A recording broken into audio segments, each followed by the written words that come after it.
Hello Movie Gang, kali ini saya akan mengulas dan menceritakan kembali sebuah film dari tanah Hindustan yang berjudul The Wife. Film yang diproduksi oleh Z Entertainment ini rilis di Maret 2021, mengisahkan tentang sepasang suami istri bernama Varun dan Arya yang baru saja menempati apartemen barunya. Namun siapa yang sangka jika apartemen yang mereka tinggali ternyata dihuni oleh sosok makhluk halus yang kerap mengganggu kehidupan mereka, bahkan sampai mengancam keutuhan rumah tangga mereka. Oke, langsung saja tanpa berlama-lama, enjoy the show.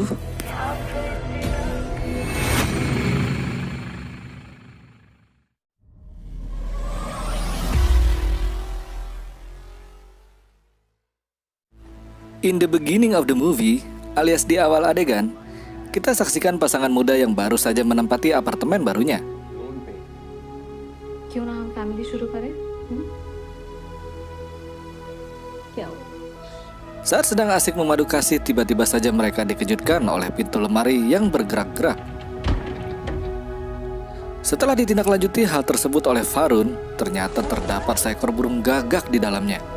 Sungguh aneh. Lanjut. Dalam satu kesempatan, Varun dihubungi seorang bernama Vikram. Namun panggilan telepon tersebut sepertinya tidak dihiraukannya. Selama beberapa hari tinggal di apartemen tersebut, Arya sang istri mulai kembali menemui beberapa keanehan.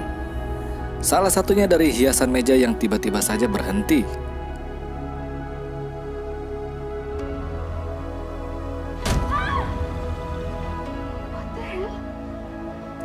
Varun yang berprofesi sebagai video editor tiba-tiba saja di malam itu kembali dihubungi oleh seorang bernama Vikram.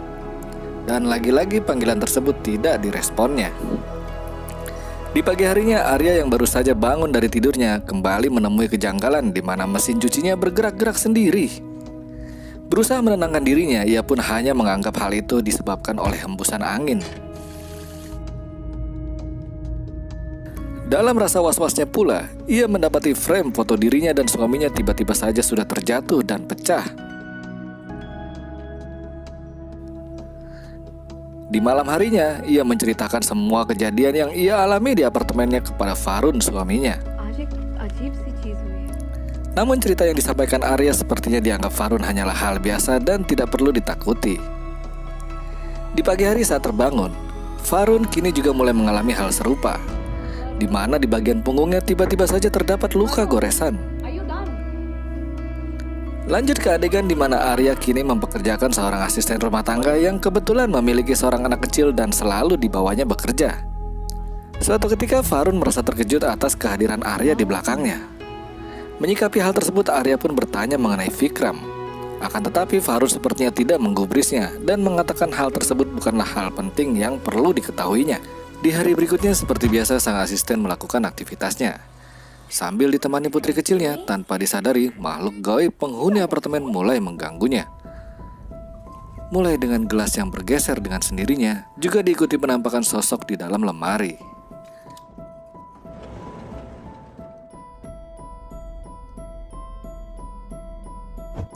Bahkan ketika Arya tiba di apartemen pun ia dikejutkan dengan kitchen set yang terbuka, serta keran air yang menyala sendiri. Sementara itu Varun yang sedang mempresentasikan pekerjaannya merasa terganggu dengan telepon masuk berulang kali yang terhubung dari handphone Arya.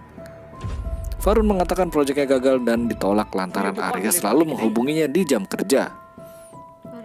Arya yang tidak merasa melakukan panggilan ke handphone Arun tentu saja menyangkalnya. Tetapi saat ia hendak membuktikannya, ternyata histori panggilan di handphonenya menyatakan bahwa benar panggilan tersebut berasal dari handphonenya. Berulang kali Arya pun menjelaskan Varun tidak menggubrisnya, apalagi Arya mengaitkan hal tersebut dengan hal-hal gaib di apartemen. Dalam satu kesempatan berikutnya, Arya sebagai istri kembali mengungkapkan kejadian-kejadian aneh yang dialaminya. Namun tetap saja Varun tidak mempercayainya. Di malam harinya, Arya menerima kunjungan dari temannya yang sebelumnya ia telepon. Berbekal sebuah buku karya seorang profesor, mereka pun mencoba menjalankan ritual untuk dapat berkomunikasi dengan makhluk gaib penghuni apartemen. Ketika saat mulai merasakan kehadiran gaib tersebut, sayangnya tiba-tiba saja Varun menelpon dan mengagalkan ritual tersebut. No problem. Sang teman pun berpesan agar ia lebih berhati-hati dan sebisa mungkin untuk dapat segera meminta bantuan kepada paranormal. Lanjut keesokan harinya mengawali hari seperti biasa, sang asisten rumah tangga mulai melakukan kewajibannya. Namun hal mengejutkan dan tanpa diduga pun telah terjadi. Sang putri kecilnya ternyata tengah berada di dalam mesin cuci yang sedang beroperasi. Scene kemudian berpindah ke adegan di mana seorang profesor wanita sedang diwawancarai dalam acara talk show. Wanita parubaya ini diketahui seorang profesor dan penulis buku yang berkaitan dengan hal-hal gaib. Bisa dibilang profesor tersebut merupakan seorang paranormal ya gengs. Arya pun menemui sang profesor dengan harapan sang profesor dapat membantu masalah yang dihadapinya. Sempat tidak percaya dengan ceritanya, namun setelah ditunjukkan berita di koran mengenai asisten rumah tangga yang bayinya tewas dalam mesin cuci, akhirnya sang profesor pun mulai menyimak lebih dalam pengakuan Arya. Singkat cerita, Arya pun mengajak sang profesor dan diperkenalkan dengan Farun. Farun yang awalnya menyambut baik, begitu mengetahui sang profesor adalah juga seorang paranormal, langsung berbicara secara pribadi dengan Arya. Dalam pembicaraannya, Farun terang-terangan menolak kehadiran paranormal di apartemennya. Namun setelah mendengar penjelasan dan kekhawatiran Arya, akhirnya Farun dapat menerimanya. Sementara itu, sang profesor sedang melakukan penerawangan batin atas apa yang terjadi di apartemen tersebut.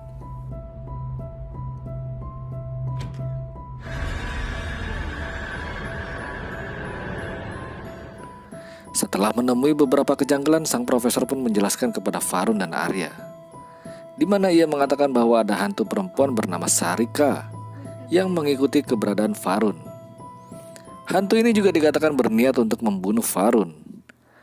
Farun yang tidak percaya dengan hal mistis tentu saja dibuat marah dan tersinggung. Atas kejadian tersebut, sang profesor pun menarik diri dan pamit dari pasangan ini.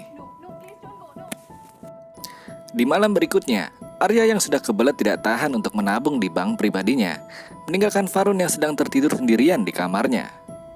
Namun hal aneh kembali terjadi. Tiba-tiba saja sosok tangan merangkul Farun dari belakang yang diketahui ternyata adalah Arya istrinya. Saat situasi semakin panas dan menggelora, tiba-tiba saja Arya istrinya datang dan menyaksikan sendiri Farun suaminya sedang ditunggangi sosok perempuan yang menyerupai dirinya. Mereka pun sontak terkejut dengan kejadian tersebut. Dan tiba-tiba saja sosok itu langsung menghilang begitu saja. Setelah kejadian tersebut, Farun pun kemudian menceritakan asal mula teror yang dialami mereka. Farun adalah merupakan dua bersaudara dengan kakaknya yang bernama Vikram.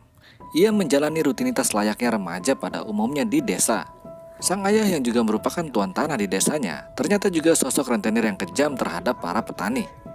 Suatu ketika seorang petani tua mencoba melaporkan dirinya ke polisi karena dianggap telah melakukan pelecehan terhadap putrinya.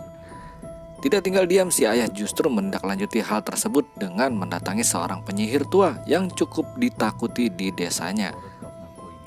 Saat perjalanan menuju rumah sang penyihir, Arun dan Vikram kakaknya selalu diawasi oleh seorang gadis kecil bernama Sarita yang ternyata adalah putri dari penyihir tersebut. Setibanya di kediaman dukun tua tersebut, prosesi ritual mengirim guna-guna ke putri petani pun dilakukan dan berhasil. Sebagai imbalan atas kerjanya, sang dukun meminta agar Farun dijodohkan dengan putrinya. Hal ini langsung disetujui oleh ayah Farun. Dalam tekanan, Farun harus menerima perjodohan ini. Bahkan ibunya sampai meninggal karena perlakuan ayahnya. Di bulan purnama, Farun dan putri dukun tua tersebut yang bernama Sarita akhirnya dinikahkan secara adat, alias nikah siri.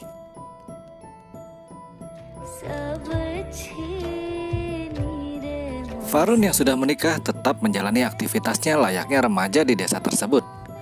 Farun remaja dan Vikram kakaknya perlahan sepertinya mulai merasa terganggu dengan sikap aneh Sarita yang selalu mengawasi kehidupannya. Sampai suatu hari saat Sarita sedang bersepeda di ladang jagung, tiba-tiba saja Vikram menjatuhkannya dan mendorong ke tengah kebun jagung. Disaksikan Farun tanpa belas kasihan, ia mencoba memperdaya Sarita. Namun naas terjadi, Sarita terbentur hingga tewas. Sementara Farun tanpa berbuat sesuatu langsung melarikan diri dan menjauhi lokasi. Setelah kejadian tersebut, Farun memilih merantau ke kota. Sementara Vikram diceritakan ditangkap polisi dan hari-hari Vikram selanjutnya selalu berbuat onar dan dirundung masalah. Atas alasan itulah Varun selalu menghindari Vikram dengan cara tidak merespon setiap panggilan teleponnya. Sampai suatu ketika ia menerima kabar bahwa Vikram kakaknya telah meninggal dunia dan sempat menitipkan pesan untuk dirinya bahwa Sarita telah kembali. Sampai sini Varun meyakini bahwa Sarita telah tewas. Namun ternyata sang dukun tua tersebut mempertahankan jasad putrinya, walau seperti mayat, dan menunggu waktu yang tepat untuk membalaskan dendamnya. Sebagai seorang istri, Arya yang telah mengetahui kisah suaminya tersebut pun memberikan dukungan. Baginya perilaku kakaknya bukanlah cerminan Varun suaminya, dan Varun tidak perlu merasa bersalah atas peristiwa tersebut. Beberapa hari kemudian keduanya pun memutuskan untuk meminta bantuan sang profesor paranormal. Diputuskan Varun harus menjalani ritual pemanggilan arwah dengan arwah Sarita. Dengan dibantu asistennya, sang profesor pun mulai menjalankan ritual. Varun sebagai media ritual pun harus diikat. Hal ini dilakukan untuk meminimalisir keganasan arwah yang kemungkinan akan merasukinya nanti. Saat ritual dilakukan, Varun seolah-olah sedang berada di waktu saat semua peristiwa sedang terjadi. Ia pun mulai menapaki segala kejadian di masa itu.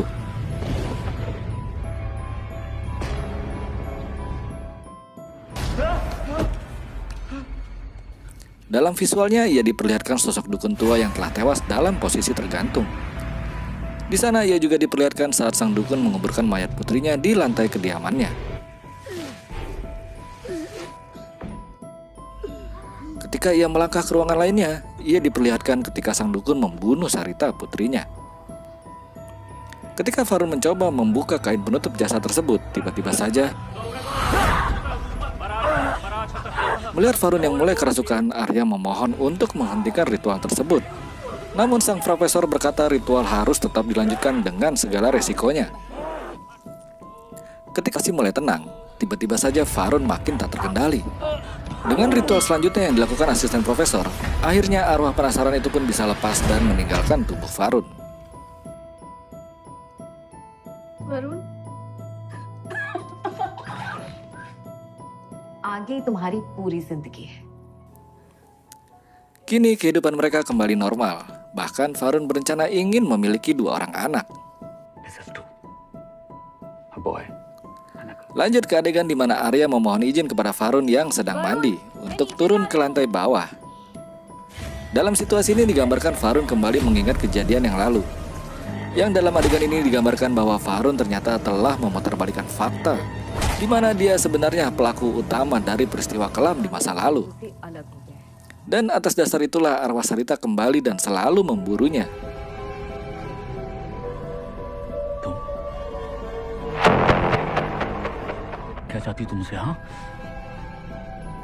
Dan adegan pun ditutup dengan tewasnya Varun akibat terjatuh dari lantai apartemennya.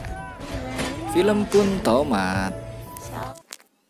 Buat Sobat Movie Gang yang merasa terhibur dengan konten ini, jangan lupa like, comment, dan subscribe channel ini ya gengs. Adios amigos.